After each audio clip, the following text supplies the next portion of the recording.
কিতাবচর সরকারি ইসলামী প্রাথমিক বিদ্যালয়ে যে চিকিৎসা ফ্রি ক্যাম্পের উদ্যোগ নেওয়া হয়েছে এবং বিভিন্ন জায়গা থেকে নারী পুরুষ এবং এই এশিয়া চিকিৎসা সেবা পাচ্ছে। এরা অত্যন্ত খুশি হয়েছে এবং আমিও খুশি। এই এলাকার দরিদ্র যে জনগোষ্ঠী চিকিৎসা সেবা থেকে বঞ্চিত হচ্ছে। চট্টগ্রাম শহর যে হাসপাতালগুলো আছে চট্টগ্রাম শহরে, এগুলো দূরে হওয়ার কারণে এই এলাকার জনগোষ্ঠীর চিকিৎসা সেবা পেতে অনেক কষ্ট হয়।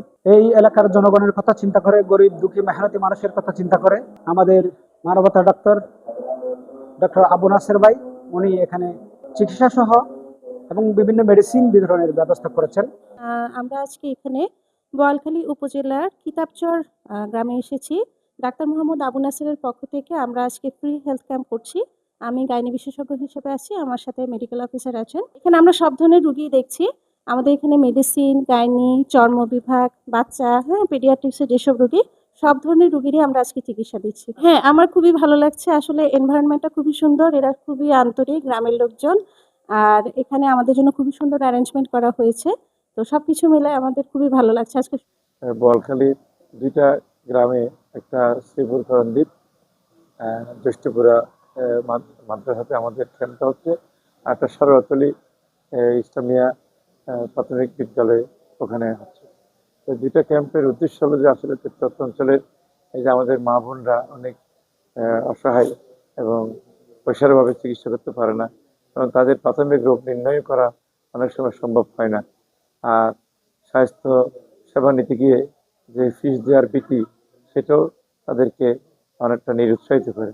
এইগুলো আমাকে খুব তাড়িত করে যে এদের চিকিৎসা সেবা আমাদেরকে প্রত্যন্ত অঞ্চলের প্রান্তিক জনগোষ্ঠীর কাছে পৌঁছাতে হবে। এই জন্য এই চিকিৎসা ক্যাম্পটা আয়োজন করা। 10 বছরের যাত্রা তো কেবলই শুরু। একসাথে গ্রো করার এই জার্নি চলুক আগামীতেও। পাঠাও 10 years of growing with you। এটা কোনো উদ্দেশ্যমূলক কিছু নয়, তবে এই সময়ে আমি মনে করি আমার গ্রামের প্রতি মনোযোগ এবং সময়টা বেশি দেওয়ার সুযোগ, এবং আমি এই সব মানুষগুলোর এই 10টা ইউনিয়নে প্রত্যন্ত অঞ্চলে প্রত্যেক মানুষকে একটা চিকিৎসা সেবা দেওয়া, তাদের প্রাথমিক স্বাস্থ্য জ্ঞান দেওয়া, তাদের প্রাথমিক রোগ নির্ণয় করার জন্য আমরা প্রান্তিক অঞ্চলে আরও চিকিৎসা ক্যাম্প করবো। আগেও করেছি। আমি ব্যক্তিগতভাবে খুব আত্মবিশ্বাসী। এই এলাকার জনগণ আমাকে এলাকার ছেলে হিসেবে আমাকে পছন্দ করে, আমার উপর আস্থা আছে, আর তাদের প্রতি আমার একটা হকও আছে। তারাও আমাকে মনে করছে তাদের দায়িত্ব আছে। তো এই জন্য আমি খুব আশাবাদী যে জনগণ আমাকে ভালোবাসে বলে, এবং আমাকে আগামী ফেব্রুয়ারিতে যে নির্বাচন হবে সেখানে তাদের ভালোবাসার প্রতিফলন ঘটাবে ব্যালটের মাধ্যমে।